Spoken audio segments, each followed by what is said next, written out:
Фахриддин Ашуров ҳастам. Дар бораи наворе ва атмини патент, пули патент. Бисёрон ҳама бисёрон дастгирӣ доранд, ҳастанд онҳое ки боваргӣ надоранд ба ин хабар.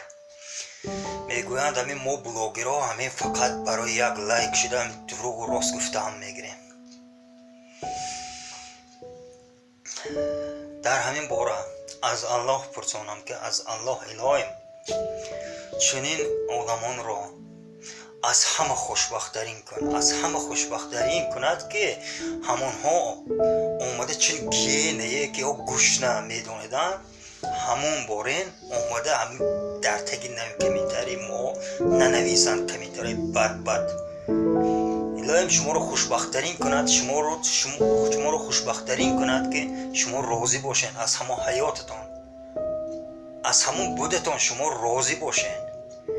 ба ҳеҷ кас ягон гапи қабеҳ нанависед. давоми наворро тамошо кунед, дастгирӣ кунед, лайк монед. Ташаккур.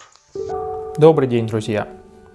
Сегодня мне особенно приятно обращаться к вам, потому что мы наконец-то добились положительных изменений. Мы с вами, как вы все знаете, сделали акцию «Нет денег на патент», записали обращение к премьер-министру Мишустину. И я сообщаю вам очень радостную новость и поздравляю вас с тем, что оплату за патенты отменили. Указ подписан, сейчас я вам расскажу все подробности. Значит, первое. Согласно указу, срок действия всех документов с 15 марта по 15 июня считается приостановленным. Что это значит?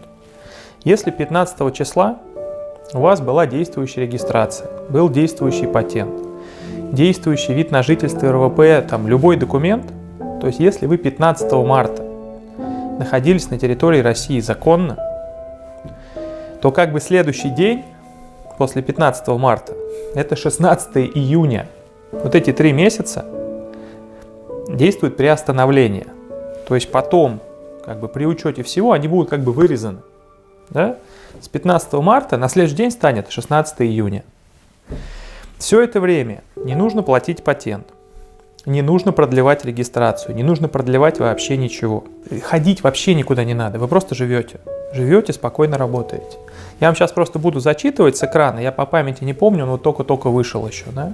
Вот конкретно прям сказано, в указанный период с 15 марта по 15 июня иностранным гражданам не нужно совершать никаких действий. В том числе не требуется обращаться в государственные органы для продления сроков временного пребывания, включая продление виз. Сроков постановки на учет по месту пребывания, это вот то, что вы называете обычно регистрацией. Сроков временного постоянного проживания, да, РВП, вид на жительство, ничего не надо продлять. Сроков действия разрешения на работу, патентов и иных документов. Все продлевается автоматически, никуда ходить не надо. Если вы, соответственно, у вас уже, допустим, в апреле закончилась регистрация, никто вас не оштрафует, никаких проблем не будет. Далее, очень часто многие, в том числе вот недавно у нас был большой эфир, задавали вопросы.